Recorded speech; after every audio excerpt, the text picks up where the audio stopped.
You are Locked On Bears, your daily Chicago Bears podcast. Part of the Locked On Podcast Network, your team every day.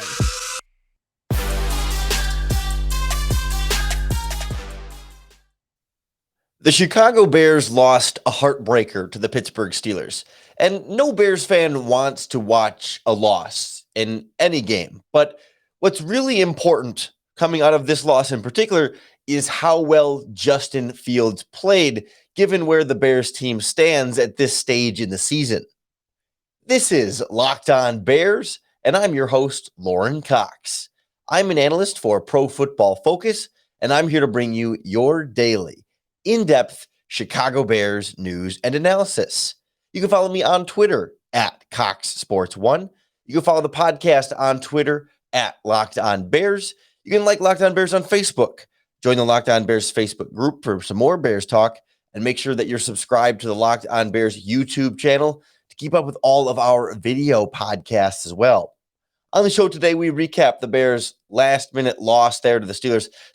Coming so close with a potential game-winning field goal attempt. We'll get into some of that question of go for the Hail Mary or attempt a field goal a little bit later on. But, I mean, we're going to talk a lot about Justin Fields and his performance, continuing to play well despite maybe not the rest of the team playing up to his level, or at least the level of play that he played in this game. We'll kind of look at what he was able to do and some of the really impressive, important progress that we're seeing from the rookie quarterback. Then we'll touch base on his supporting cast and how they kind of continue to let him down a little bit. We'll see sort of where they did their job and definitely where they did not in the equation of this loss to the Steelers.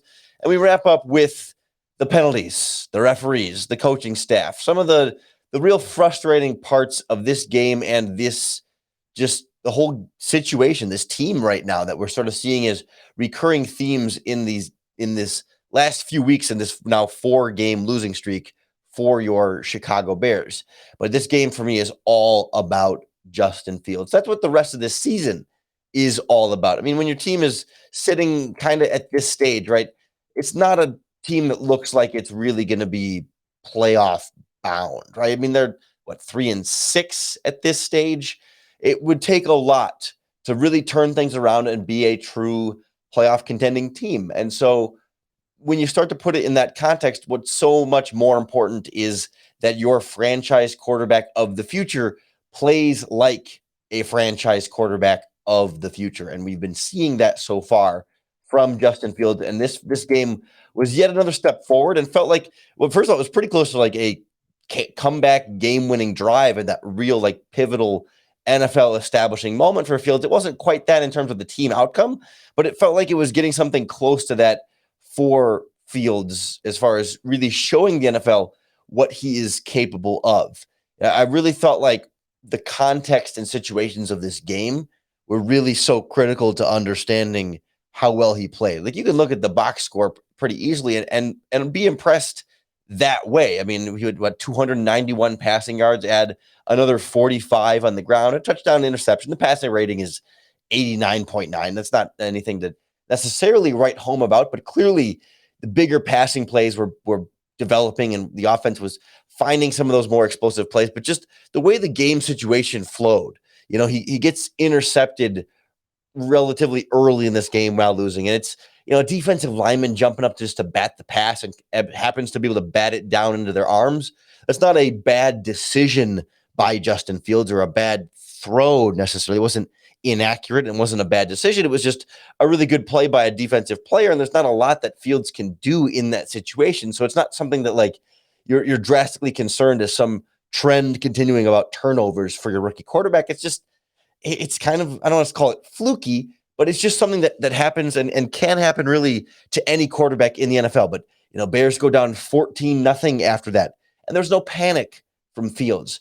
There's not even, and not that we expected him to ever panic, but we have seen him in other games maybe press a little bit more to kind of feel like, okay, we're losing or I made a mistake or whatever, and I need to make up for it. I need to make a big play. I need to be the hero. I need to find the explosive plays.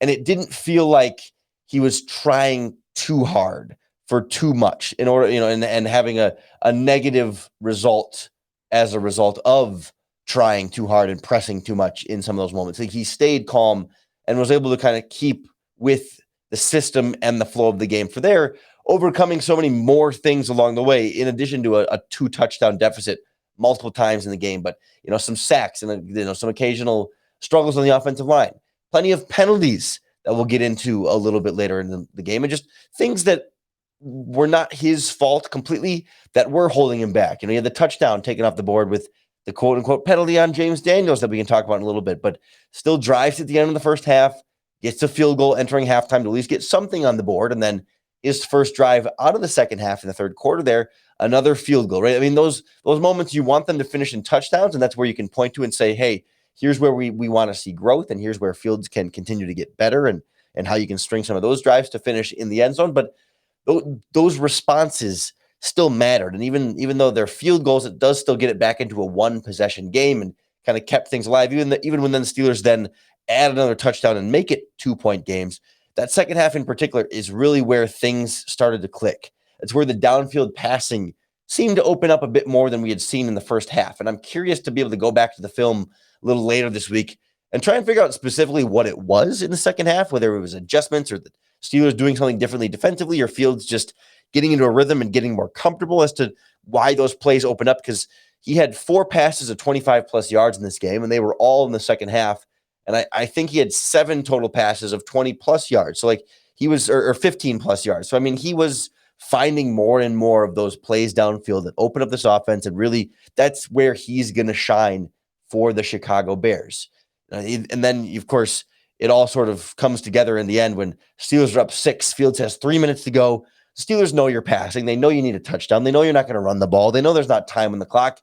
There's no surprise what's coming, and it's just on Justin Fields to get it done. It's all on the quarterback to be the difference maker there, and he absolutely delivered with a beautiful touchdown drive, back-to-back throws to Allen Robinson for the huge gain and the touchdown.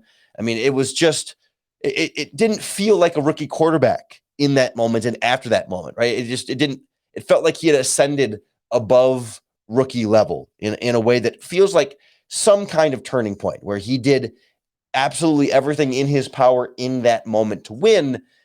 But again, his defense and some of the rest of the team not necessarily there to hold up their end of the bargain. And that remains a recurring theme right now with the Bears and Justin Fields.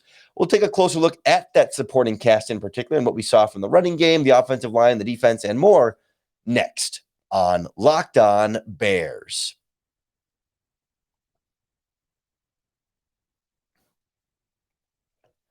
My best supporting cast every day is my favorite protein bar, the world's best tasting protein bars. Built bars really are a daily part of my diet. I have to limit myself to just eating one per day because they taste so good. They don't taste like regular protein bars, with kind of that chalky or just hard to chew type. It's just not like it's fake, right? It just doesn't taste as good as it's trying to sell you. But Built bars taste legitimately like candy bars. They're soft, they're easy to chew, they're covered in 100% real chocolate, and they're really such a great dessert alternative for me, where I can have one after a meal and I'm not getting all sugared up or loaded with a bunch of extra calories that I don't need. Every Built bar is low sugar, low calories, high fiber, and high protein. It is the perfect combination of sweet, delicious taste and great nutrient macros as well to help you hit any of your health and wellness or fitness goals. I'm telling you, you got to try them for yourself. There's a bunch of delicious flavors, and they've been unveiling a bunch of them all throughout the month. Head on over to built.com and enter our promo code LOCKED15, and you're going to get 15% off your next order. That's promo code LOCKED15 for 15% off at builtbar.com. The Bears have been staking their offensive identity on the running game in recent weeks and having a lot of success doing so. But it really did feel like they got away from it a little bit in this game. And I guess given how well Justin Fields still played, I don't know, especially I want to go back and see the All-22, but I don't know how big of a problem it was in the sense that Fields is proving himself to be good enough to overcome it without it. And I think that's what I come down to is I want the Bears, especially in a game like this, given how little they actually ran the ball in this game, I want them to run the ball more to make it easier on Fields. It shouldn't have to be so hard. It shouldn't require elite quarterbacking. It's great to have a quarterback that is showing to be capable of doing that in critical clutch moments in big games, in prime time with the lights on, and all the great things we can rave about what Justin Fields did. But if you're building an offense, you don't want to have to rely on your quarterback for all that. And when I look at this running game with David Montgomery back and Khalil Herbert running so well before, in the first half, the Bears handed it off 12 times. Sure, maybe a little on the light side, but whatever. Second half, 5 handoffs to running backs. Fields had a few scrambles in there. They did the handoff to Darnell Mooney that went for a touchdown, right? There's some other aspects of the running game in there. And I include, when I say handoffs to running backs, I mean carries to running backs, because there was the whole David Montgomery Wildcat offense, and I count those in these totals. It's just Montgomery and Herbert carries combined. First half, 12, second half, 5. And it wasn't as though your deficit in the second half was so much greater where you needed to abandon the run. But I do think a big element of that was the fumbled kickoff by Grant really kind of then limiting the number of plays the Bears had in the fourth quarter in particular, because it just kind of extended the time of possession there for the Steelers. And then really by the time the Bears touched the ball again, it's the end of the game and you need to pass to go down and score. And Justin Fields absolutely did that. But it just seemed like the Bears seemed to figure out this was supposed to be their offensive identity and got away from it a little bit more.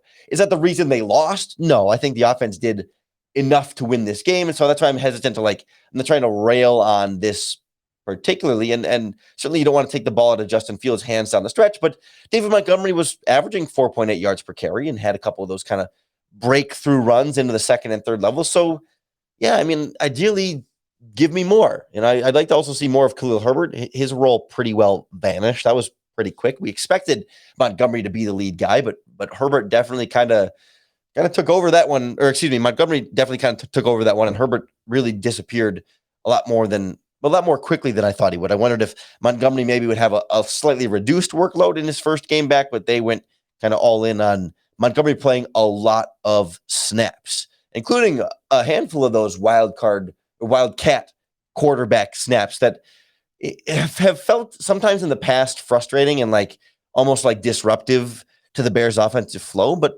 they worked pretty darn well in this game. I think they had a couple of different runs of 10 or more yards, including the touchdown by Darnell Mooney. So you got to give Matt Nagy and Bill Lazor credit there that it worked, right? As much as it might feel gimmicky or trying too hard or too cute or whatever, in the moments where the Bears deployed it, it worked. That doesn't mean I want to see it on 4th and 1 or 3rd and short, in critical type down and distances where sometimes it's just the implementation of this package is weird.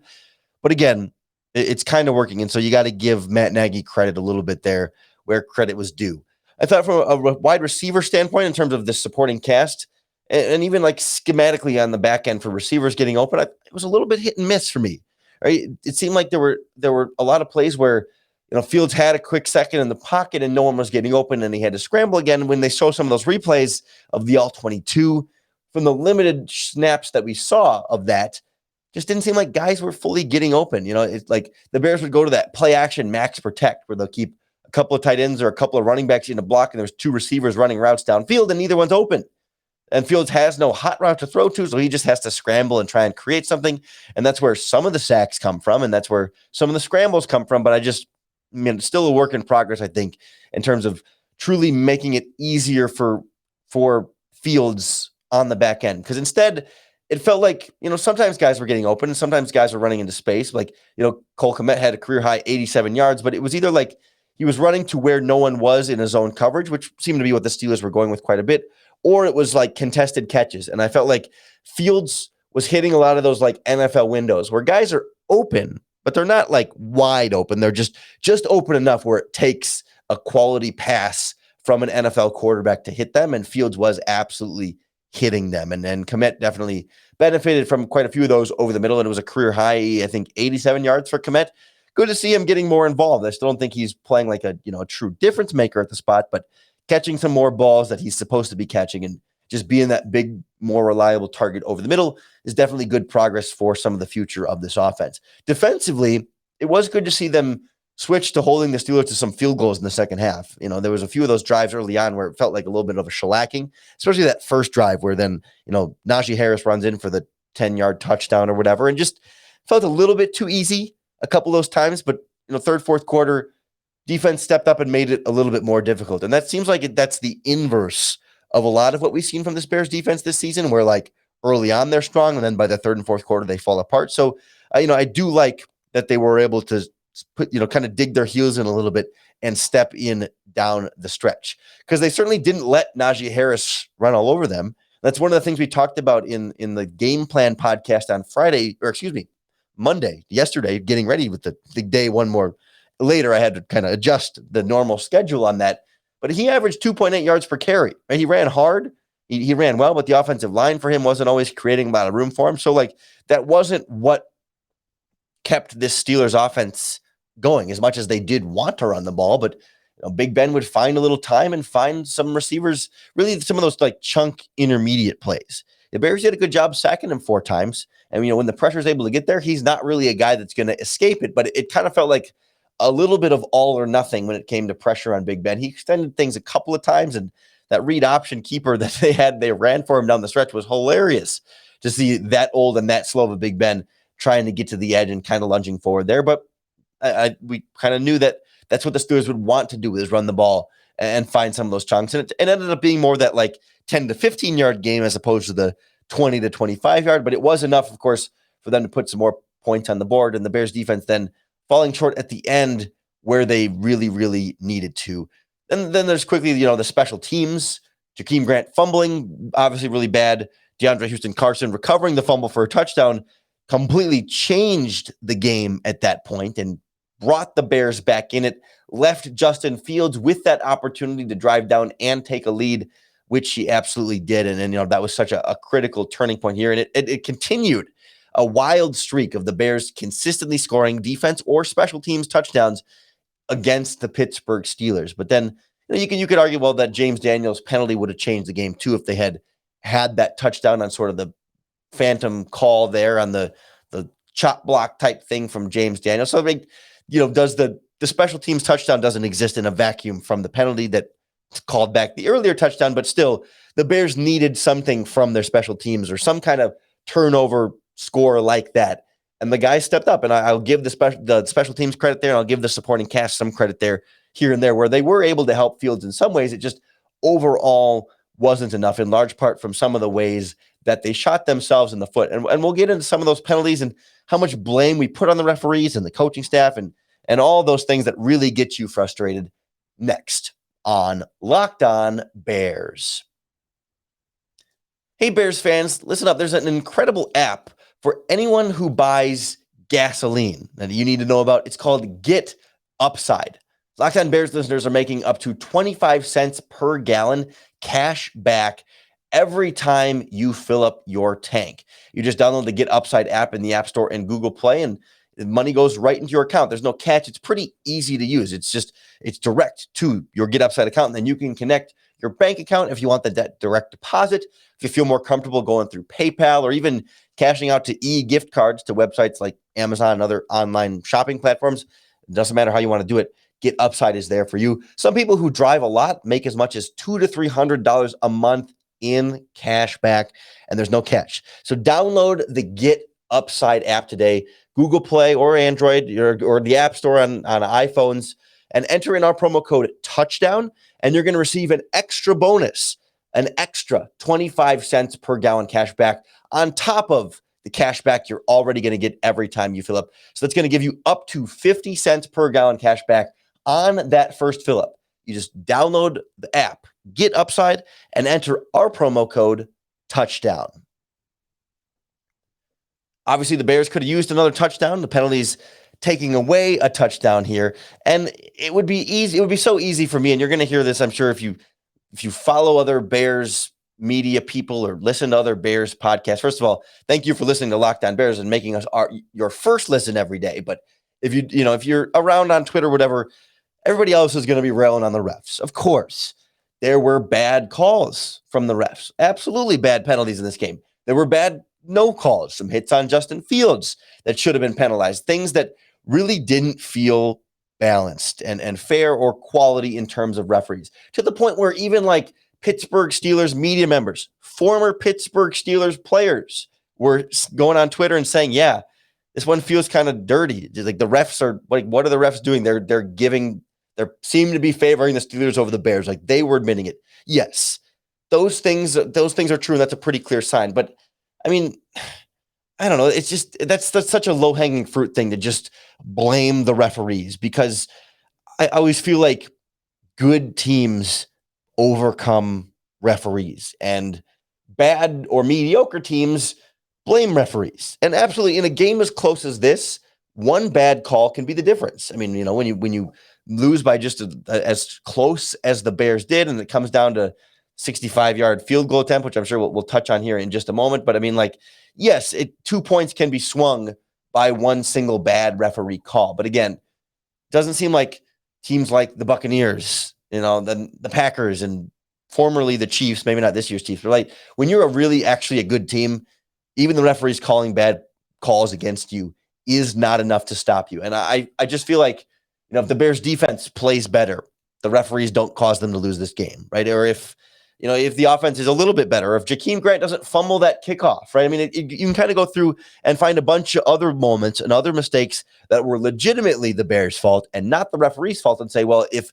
any of those had gone different, the Bears might have won the game too. So it's not purely that, the referees were the sole reason the Chicago Bears lost the game. And so, yes, I think it was bad refereing, and I think it makes the product terrible for television, and it's off-putting for the fans, and it's a problem that the NFL needs to address, and absolutely. But to just sit here and complain about referees is not, I don't think, insightful or maybe it could be entertaining if you go on a Christopher Mad Dog Russo level rant about the referees. It could be entertainment, but we try and go a little bit deeper. Like, complaining about the referees is surface level Bears analysis. And this is not a shot at any other Bears media member or podcast or whatever in particular, because I haven't listened to any of them at this point by the time I'm recording this. I'm just sort of anticipating that other people are just going to go off about the referees, and I'm going to acknowledge that they're bad and realize that football is more complex than just blaming referees. Like, you can also say too that it's bad refereeing without it being a vendetta against the Bears or some kind of conspiracy of the league trying to hold back the Bears or punishing the Bears for something or whatever. I just also feel like enough of the penalties were also legitimate. Like when a false start, or 12 men on the field is indisputable. What you can see when there is or is not 12 men on the field. And so much of that comes back to like reflecting on your coaching staff and the team and the discipline, right? And I mean, there is still bad coaching holding this team back. And I think we're sort of seeing it every week with Justin Fields, that like members of the media of opposing teams, I saw it with Steelers guys, I saw it with 49ers guys, I saw it with Buccaneers guys. In all these games, I see reporters that are or analysts too, that are saying, boy, Fields is getting held back by this coaching staff and this offense and this team, right? Like when they can see it unprompted and they're like, wow, can't wait to see Justin Fields freed later. When they're not being asked about it, they don't have a rooting interest in this. It's not them being biased in any way. They're just observing what they're seeing on the TV screen, and they're seeing Fields being held back, right? It becomes a chorus at some point that's hard to ignore. It's not just Bears fans who might have specific feelings about Nagy or be biased in one way or the other, but there's something here when other teams are certainly seeing it, in addition to some of the other coaching things, right? Like I didn't love settling for field goals in the red zone the first two times, but I also feel like penalties kind of led to both. And so like, I'm okay with that, right? I don't know that I wanted to go for it on 4th and 12 or 4th and goal from the 12. So, I'm okay with the field goals in there, but the penalties fall back in coaching again, right? You know what I mean? Like, it's like a lot of that to me, like teams that are really well coached don't tend to be super highly penalized. And the Bears have had penalty issues multiple times this season and multiple times throughout Matt Nagy's career. And it tends to be a reflection of the head coach, especially like when you see Angelo Blackson, I believe it was, got in a little shoving match, and he didn't punch a guy in the helmet the same way we saw Bilal Nichols do it. And before that, Javon Wims, and before that, Anthony Miller, but he kind of gave like a slap and a swipe at the helmet. It's like, it's such a dumb, unnecessary roughness penalty. And how many times are we going to see it, right? Obviously, every time the coaches are telling these players, hey, don't do that. That's stupid. But it's that discipline thing that just doesn't seem to be fully instilled in the players. And given how it's been a pattern across multiple seasons, you can't just be like, well, that's one bad apple. It's been like 4 to 5 times that this stuff keeps happening with the team. And it just doesn't feel like the message is really being hammered home, or maybe it's not being It's not registering. It's not sticking with the players. They're not buying in as much to a lot of that stuff. So like overall, despite some of the coaching stuff, the offense is still working largely thanks to Justin Fields. Still wish it could be easier for him if they were to better support him. The defense, missing Eddie Jackson, missing Khalil Mack, all things considered, without those two guys, wasn't terrible. It was not good enough to win, but I'm struggling with how much you rail on Sean Desai when you're missing two Pro Bowl or previously Pro Bowl players, even if Jackson hadn't been playing at that heavy of a level. Eddie Jackson is still better than Jalen Tabor at free safety, right? I mean, he is still better in coverage in a lot of ways, even though you're frustrated about the missed tackles and a lot of the mistakes that we've seen this week. So it's like the defense was better than the last couple of weeks, but not good enough for the win, in part because of those injuries, in part because of just a lack of talent, and maybe some part in part for coaching. And so I'm left feeling like this was the second straight week of like a sort of ideal outcome for a large group of Bears fans that want Matt Nagy fired. And so for that outcome, you have to lose games for your head coach to be fired, but you still want to see Justin Fields play well. You don't want to root for a loss specifically. Some Bears fans are, but most Bears fans aren't rooting for them to lose. But the ideal outcome is Fields plays well and the team still loses to lead in Matt Nagy getting fired, and back-to-back weeks of Fields playing even better this week and giving you an even more exciting game down at the stretch. And that's something that can leave you feeling better about the future, in spite sitting at 3-6 and losing 4 games in a row and feeling like this team is really definitely on the downswing away from the potential playoff push. So hopefully that sits with you and you can carry that through the rest of this week. We'll certainly break this game down in even more depth moving forward, go through some of the tape. And before you know it, we got a bye week ahead of us too. So we'll have a lot of time to kind of reflect on this season as a whole. So make sure then that you subscribe to the Locked On Bears podcast to keep up with all of our daily in-depth Chicago Bears news and analysis. Again, thank you for making Locked On Bears your first listen each and every day. It can be a nice way to catch up on your Bears every single day. Not too many other people are bringing you this regular of Bears talk. And so I hope you're checking out and you're coming back and you're making us your priority listen each and every day. If you're looking for your second listen, don't forget we have national NFL shows, Locked On NFL and Peacock and Williamson, breaking down the league from all angles. Locked On NFL Draft. If you want to start looking ahead a little bit more there. Plus all your other Chicago sports podcasts, Locked On Bulls, Locked On Blackhawks, Locked On Cubs, Locked On White Sox, and so much more. So appreciate you for tuning in. Come back for even more breaking down this Pittsburgh Steelers games. But even in a loss, I hope that Justin Fields' performance in this one can give you even more reason to bear down.